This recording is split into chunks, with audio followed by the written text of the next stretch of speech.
وبقى شاكين في خروجك كتير، وانت كل اللي وعدتني بيه ما عملتوش. طيب اديني فرصه بس اظبط الدنيا والاقي الوقت المناسب واخد لك البيت بتاعك وهكتب عليكي. طب امتى؟ شهر بالكتير. شهر؟ ايوه يا بنت، شهر. يعني ايه حال؟ يعني حامل.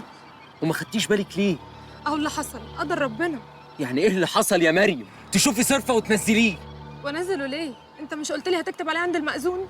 نزليه ونبقى نشوفه صرفه في الموضوع ده. لا مش هنزله يا طه، انا مش عامله حاجه غلط عشان اسقط. لا، هتنزليه يا مريم، سامعاني؟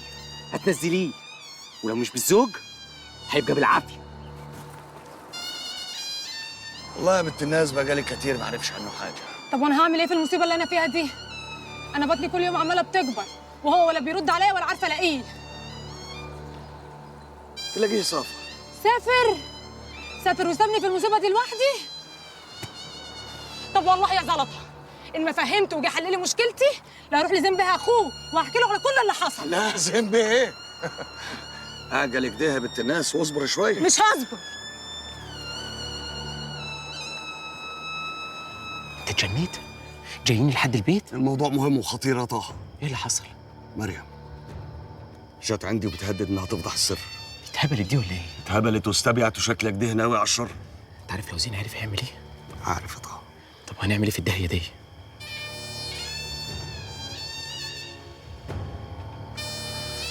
تخلص منها.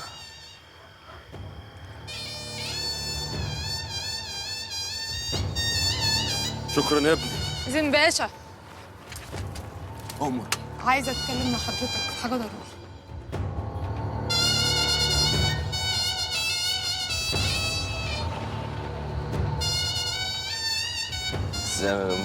الموضوع احلى شيشه للريس موسى. اظبط الشيشه اللي زي وشك دي. انا يا كبير. احنا كنا بنقولوا ايه؟ اقول لك على الباقي. ما تضحك يا بنت. اتفضل يا ريس.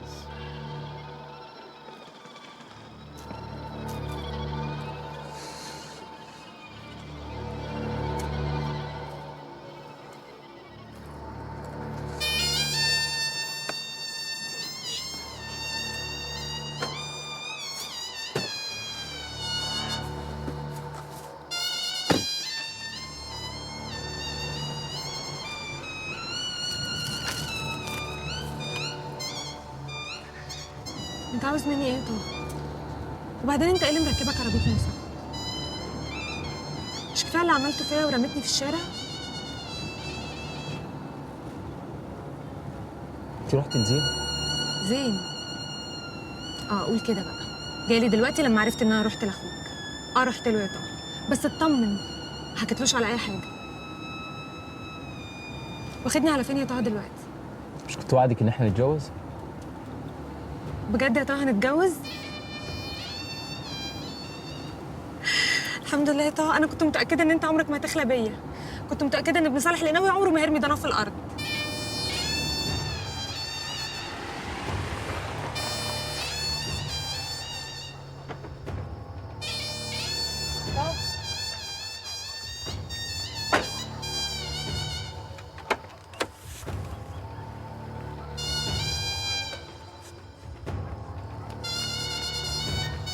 خير يا طه؟ في ايه؟ ما تقلقنيش.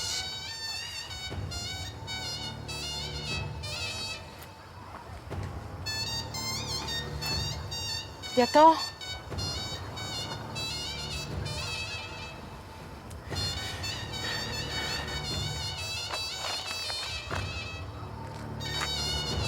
انت هتعمل ايه؟ مش عارف. مش عارف ايه؟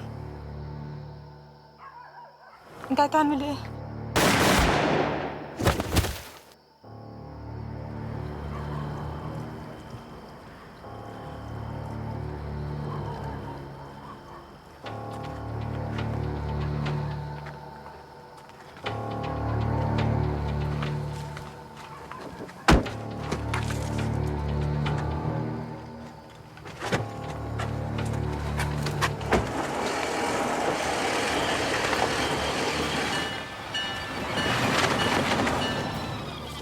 السلام يا ريس.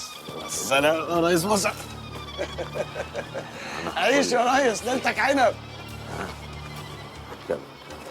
كم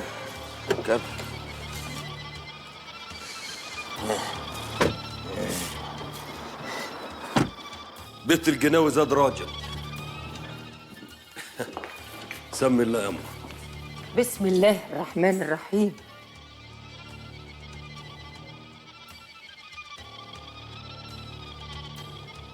زين بدأ يحوم حوالين مسعد. وايه يعني؟ دايرة الخطر بتضيق علي. دي بدأت توسع. بدأت توسع؟ كيف يا أبو المفهومية؟ مسعد هو اللي هيشيلها، وكده تبقى القضية اتقفلت وخلصنا. زين ظابط مباحث مش عادي. لو مسك خيط كل الخيوط هتتكر معاه. أنا لازم أتصرف. تتصرف كيف يعني؟ هتروح تقول له ان انت اللي قتلتها مش مسعد؟ هيشككوا في نفسه. كل الحاجات اللي كانت بتجرى لك يا زين بيه، طه اخوك اللي كان وراها. الرسالة اللي كانت بتجيك على التليفون، الرسالة بتاعت لو عايز تعرف مين اللي قتل مريم، والرسالة اللي جات لمرتك على الفيس. بعت الصورة لحساب الفيس اللي قلت لك عليه؟ بعتها؟ تمام. وطبعا اللي خطف الواد طه.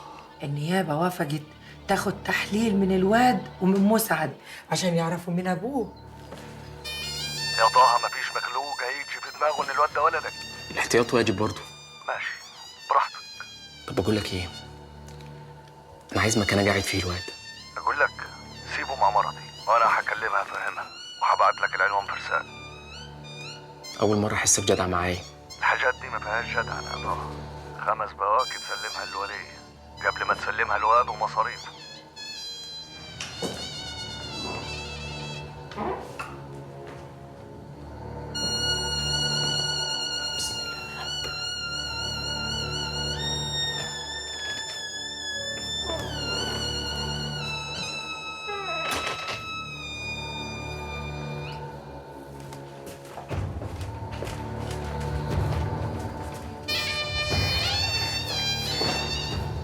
الواد ده محدش يعرف انه عندك هنا. ساعة زمن والبلد كلها هتتقلب عليه. تقلقش، زلط موصين. هات الورق. امسكي. بسم الله. خدي بالك منه. ما قلت لك ما تقلقش.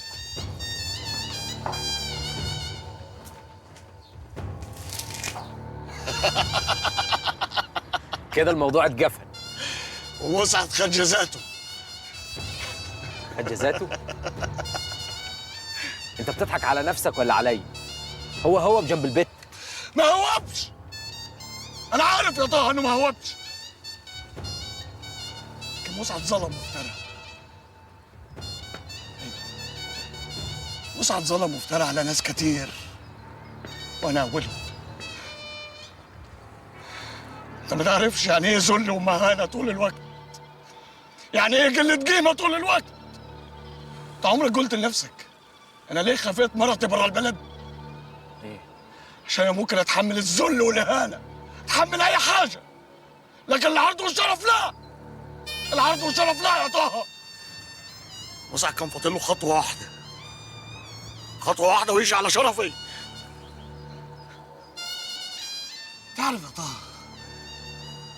ما يسيبش للرحمه باب مش كتير عليه العذاب. مش كتير عليه العذاب يا طه. مسعد خد جزاته.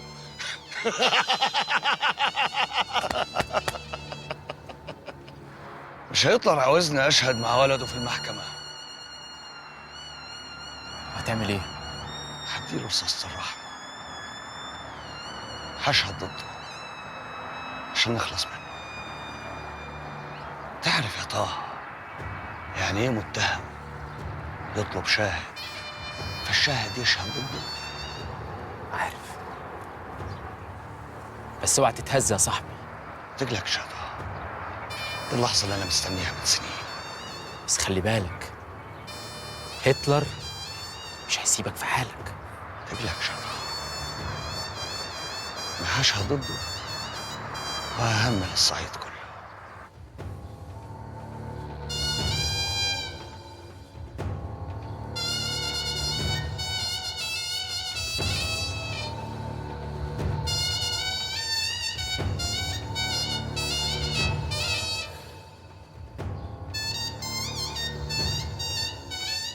الكلام ده تقوله قدام النائب العام يا زلطه؟ هقوله يا سني، هقوله.